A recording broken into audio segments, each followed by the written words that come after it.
ሰላም ለእናንተ ይሁን። ለምንስ ጥርጣሬ ወደ ህሊናችሁ መጣ? እጆቼን እግሮቼን ተመልከቱ። እኔው ራሴ እንደሆንኩም እዩ። ዳሱኝናም ታውቁኛላችሁ። እዩ፣ መንፈስ ሥጋና አጥንት ፈጽሞ የለውም። ከእናንተ ጋር በነበርኩ ጊዜ ስለኔ የነገርኳችሁ ይህ ነው። በሙሴ ሕግ በነቢያት ትንቢትና በመዝሙርም የተጻፈው ሁሉ እነሆ ተፈጸመ።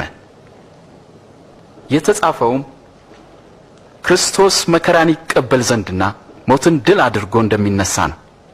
በእርሱ ስምም ንስሐና የኃጢአት ስርየት የወንጌል መልእክት ከኢየሩሳሌም ጀምሮ ለአሕዛብ ይሰበካል። እናንተ ታላቅ እንደ ታናሽ ይሁን፣ አለቃም እንደ አገልጋይ ይሁን። በማዕድ ከተቀመጠውና ካስተናጋጁ ማንኛው ታላቅ ነው? የተቀመጠው አይደለምን? እኔ ግን በመካከላችሁ እንደሚያገለግለው ነኝ። እናንተም በፈተናዎቼ ከኔ ጋር ጸንታችሁ ኖራችሁ አባቴ እኔን እንደሾመኝ እኔ ደግሞ በመንግስቴ በማዕዴ ትበሉና ትጠጡ ዘንድ በ12ቱም እስራኤል ነገድ እንድትፈርዱ በዙፋኖች ትቀመጣላችሁ። ስለዚህ ከዳተኛ የለም ማለት ነው።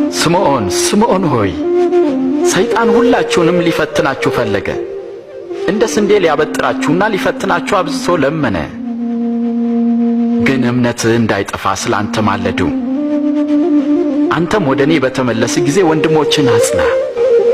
እኔ ካንተ ጋር ለመታሰርና ለመሞትም ዝግጁ ነኝ። አስተውል ጴጥሮስ፣ ዛሬ ዶሮ ከመጮሁ በፊት አላውቀውም ብለህ 3 ጊዜ ትክደኛለህ።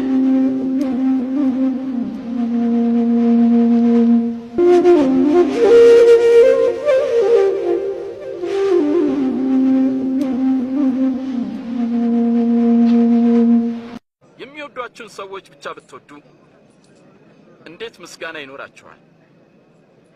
ኃጢአተኞችም እንኳን የሚወዷቸውን ይወዳሉ። መልካም ለሚያደርጉላችሁ ብቻ መልካም ብታደርጉ እንዴት ምስጋና ይኖራችኋል? ኃጢአተኞችም ያደርጋሉ። እንዴት ይነካታል! እንዴት ያናግራታል! አጸያፊ ነው።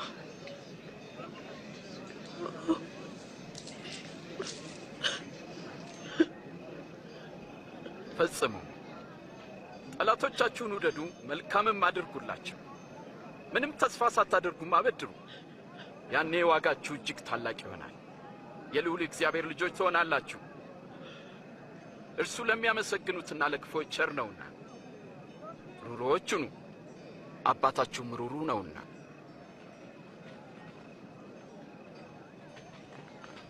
ኢየሱስ ሆይ አድነን።